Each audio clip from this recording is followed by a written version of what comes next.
My name is Jean, and I am a knitter.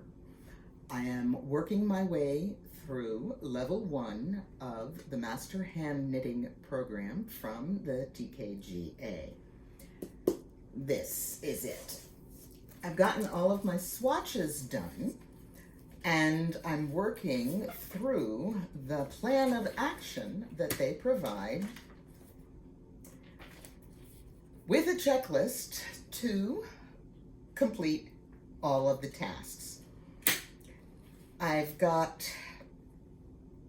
many of them checked off, but as I went through this checklist, I realized, yes, I had done my gauge calculations, which you do on several of the swatches that you have knit in stockinette and garter and cable, and you have to do some comparisons. But not only is there a comparison table, you have to write a paragraph based on what you can learn from studying the table.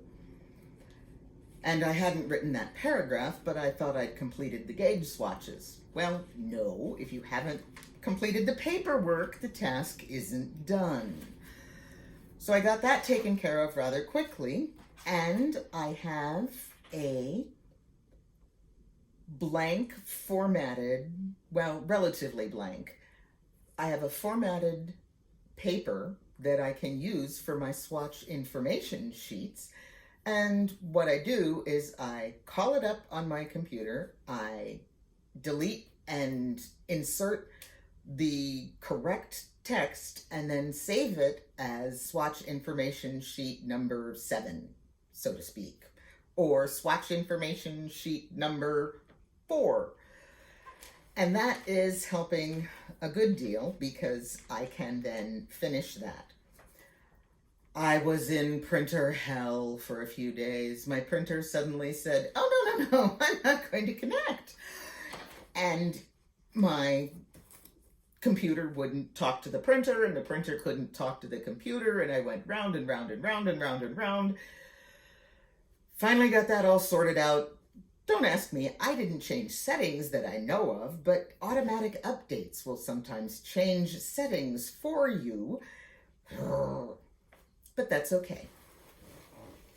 So my focus has been preparing for the mitten project. I had to complete one more swatch for the project because I talked about it previously. I was using Susan Bates Silvalume knitting needles, and they are anodized aluminum and have a slightly grippier texture than the Chalgu knitting needles that I had been using for my gauge swatches.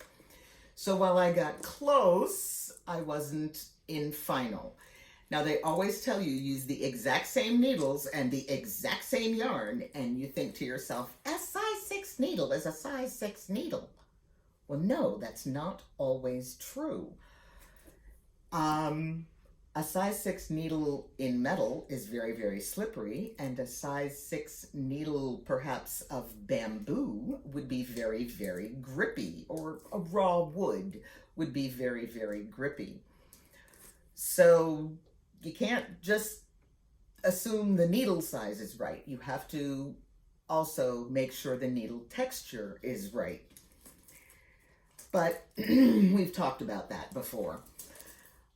I'm actually going to bring up something that is completely different. I listen to a lot of knitting podcasts at work because we're allowed to wear one earbud, and podcasts are perfectly fine to listen to. They're designed for that, in fact. And one podcaster was answering questions that knitters would send in to them. And this particular podcaster will sometimes decline to answer the question because she will declare, well, this doesn't make a difference.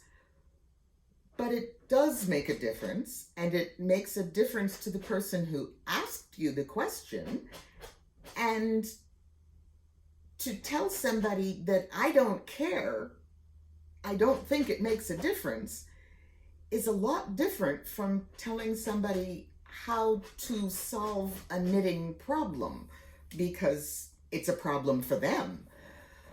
I feel rather strongly about that, but aside from this podcast, I'm not going to make any statements. And that's where we are. My little puppy is excited because who knows what's going on. Hello, little guy. No, I'm not playing with you today. No, not right now. Give me a minute. Minute. And he's not going to stop.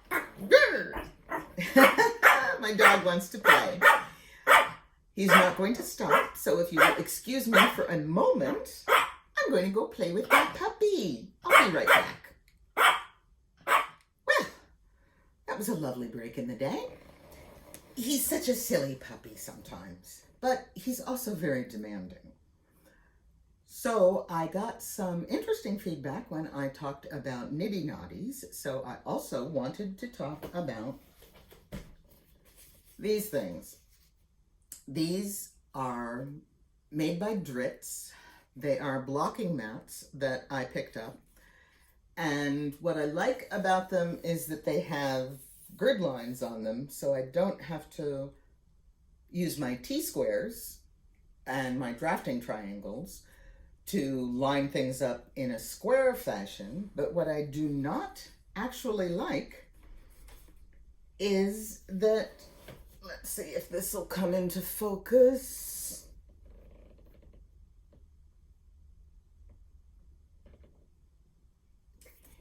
The pinholes don't go away. So over time, these are going to look kind of weird. And that's not something I know if I want to say is a problem or isn't a problem. It's right now just a fact. These get holes in them and the holes don't immediately heal themselves.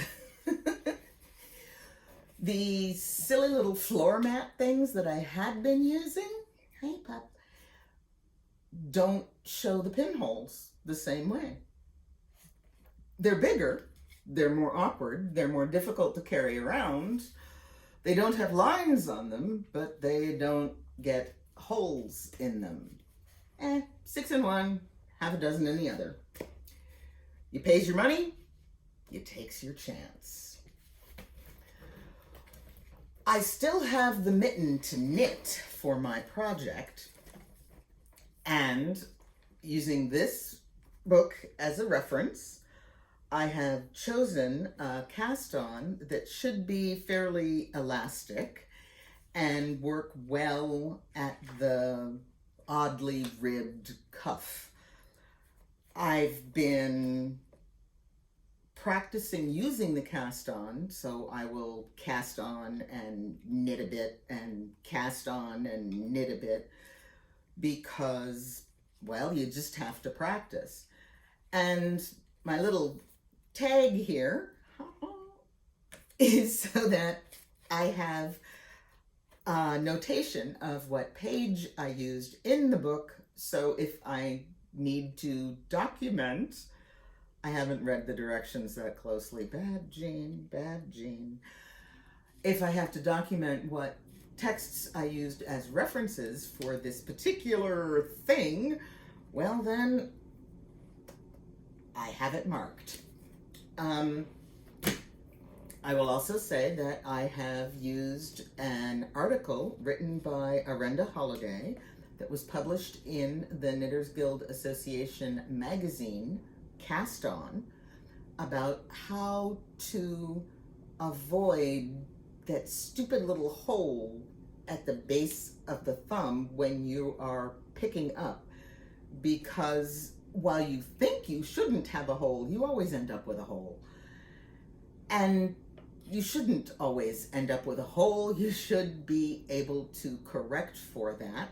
And Arenda has figured out how to do it, and she wrote a lovely article with lots of good pictures and written directions, and definitely I will be using that as a reference when I knit the mitten. But again, I'm going to knit some pieces of a mitten and leave the thumb opening and then come back and practice picking up the stitches to work the thumb, so that this is not a technique I am reading directions and trying for the first time on the mitten that I'm sending in to be judged. I don't think that's actually a very good idea. I need to practice, practice, practice. But things are moving along. I'm getting my swatch information sheets done. I'm working on my questions. I got the gauge paragraph written. I still have to write up a pattern, and there are several times in the swatch information sheets that I am supposed to write down instructions on how to do a particular technique using my own words. And I have a problem with that, because if the best and clearest way to do it is an exact copy of what somebody else has already written, it isn't really my own words, it's just the best way to write it. I don't know. I'm thinking about that one. But in the meantime, if you like my videos and you have subscribed, yay! Thank you very much for subscribing. If you have not subscribed, please do so. I read all comments. Some of them require answers, a lot of them don't. But I do read them all, and I appreciate them all. So have a wonderful day, and please keep knitting.